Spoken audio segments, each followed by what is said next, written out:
Hello everyone, and today I'm going to be reviewing the 42nd volume of Berserk. Before you ask, yes, I am a Berserk expert. I read all the manga, and I watched all the animes. And that unfortunately includes everything during 2016 and after.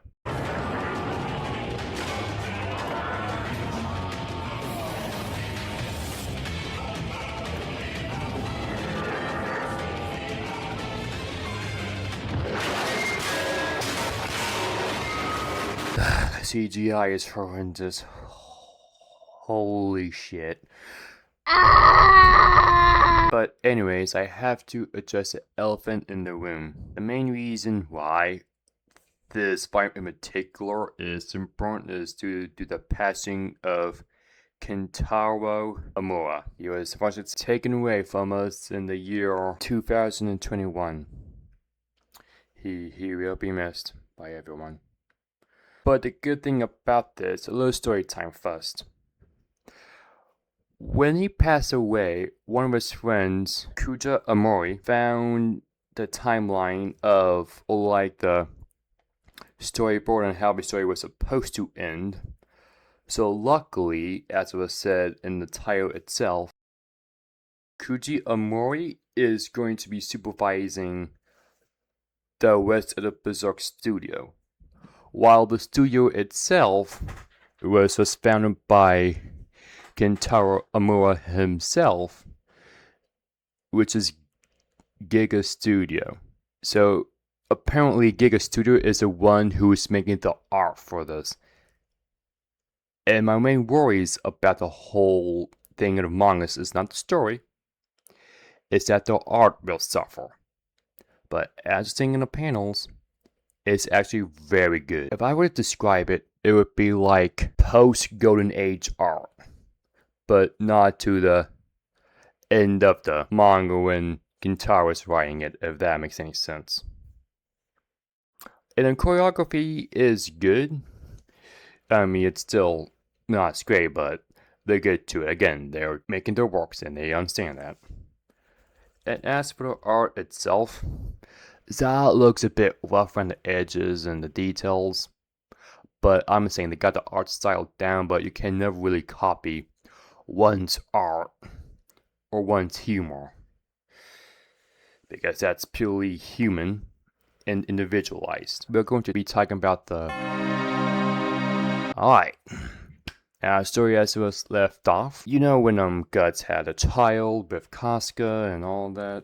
Well, it turns out that child was a psyop made up by Griffith, literally giving Casca a heart attack, leading Guts to try and fight Griffith, but Zod showed up. Lo and behold, he can't even get a swing in.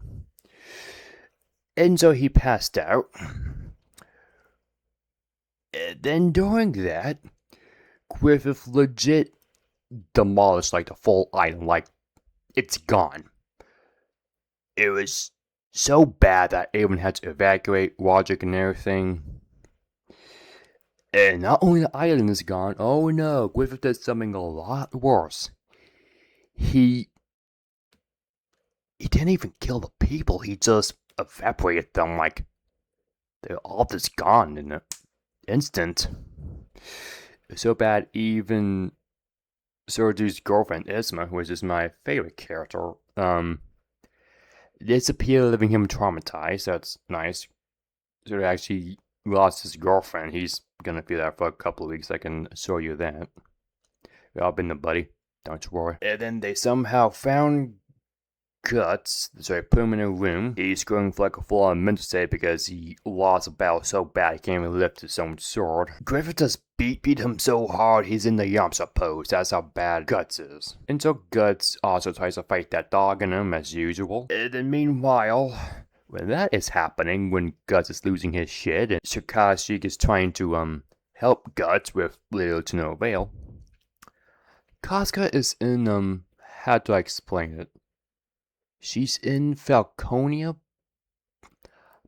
but just reading the manga panels, it feels liminal, like, it feels like a prison and a paradise at the same time, but Casca snaps. She tried to kill and escape, but it didn't work. And during this fight right now, you can really tell the manga panels are very well choreographed. You can see her swinging the sword and using the pot. And then we shortly cut back to the Kyusen invading the ship. Because I'm at the point where I'm just thinking, ever since the Dark Lord invaded, yeah, the Kyusen are just making no catch or break. They're always being enslaved by a higher power. You can never make me feel so bad about a group of people than that. And then we are left with Gus just playing there with his butt out. Yeah. That's the first story. If you wanted something a bit more clean, I'm sorry, but that's not happening. I hate scripts, but I'm just saying. Going forward. Alright. The story, it's actually very good. I give it 8 out of 5. The art, perfect standard issue. And I would also love to say that Koji Amori, he is the best one to do this and to continue this story on going forward. The main reason why I'm still gonna read Berserk is for Kentaro and for me. Berserk really helped me out in a very rough time. I'm just gonna stick to it, even if it did turn out to be a bunch of hogwash, but it's not. You can actually tell when someone gives a dang about one's artwork and one's own story, especially if it's a friend. I'm gonna look at this manga panel that he drew himself explaining their relationship. God, they're a bunch of nerds, and I love them for it.